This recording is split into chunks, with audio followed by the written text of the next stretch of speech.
The Italian game is one of the oldest openings. This opening was already investigated in the 16th century by Italian players. It is also called gioco piano, which in Italian means quiet game. After e4, e5, knight f3, white develops his knight threatening the black pawn. Black defends with knight c6. Bishop c4 is a very logical move. White develops his bishop and places it on a good diagonal, attacking f7. White is also ready to castle. At the same time, the bishop controls d5, preventing black's reaction in the center. After bishop c4, black can react in several ways.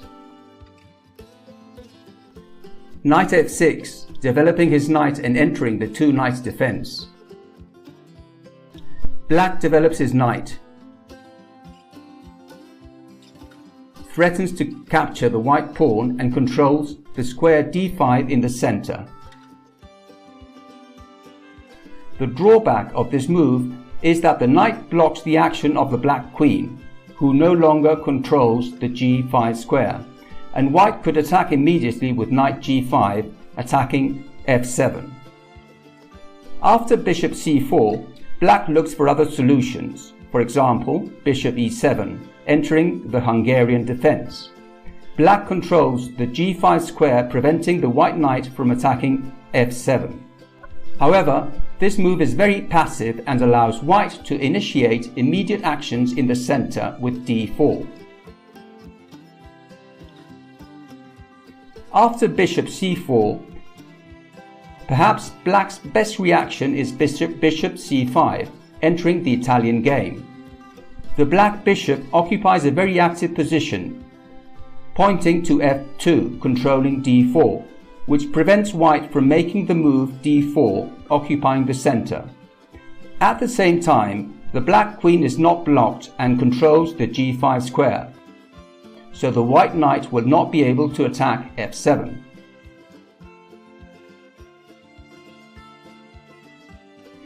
After bishop c4, another possibility for black would be knight d4, which blocks in d4, preventing the advance of the white pawn and tends a small trap. If white now captures the pawn, then queen g5 attacking the white knight and the pawn on g2. After knight takes f7, white is threatening the black queen and the rook on h8. But now comes queen takes g2, threatening to capture the white rook on h1. White has to defend his rook with rook f1, but then black continues with queen takes e4 check. White cannot cover himself with the queen, so only bishop e2 is possible, but then black continues knight f3 checkmate. After the move knight d4, white doesn't have to capture the pawn on e5, but he can get an advantage in two ways. Capturing the knight with knight takes d4, and after pawn takes pawn, white can castle and white is much better. Another possibility after knight d4 is c3, driving away the black knight. After knight f3 check, queen takes f3. White will be able to continue with d4, occupying the center, and white is the choice. After bishop c4, perhaps the best response by black is bishop c5, entering the Italian game. From this position, white has two possible plans. The first one is trying to play d4. White will first play c3 and then d4. When black captures the pawn, white takes with the c3 pawn, keeping two pawns in the center with advantage.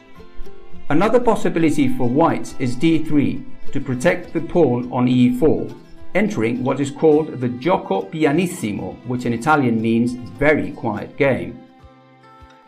The center is not threatened immediately, but instead there will be a quiet play with slow and long-term maneuvers.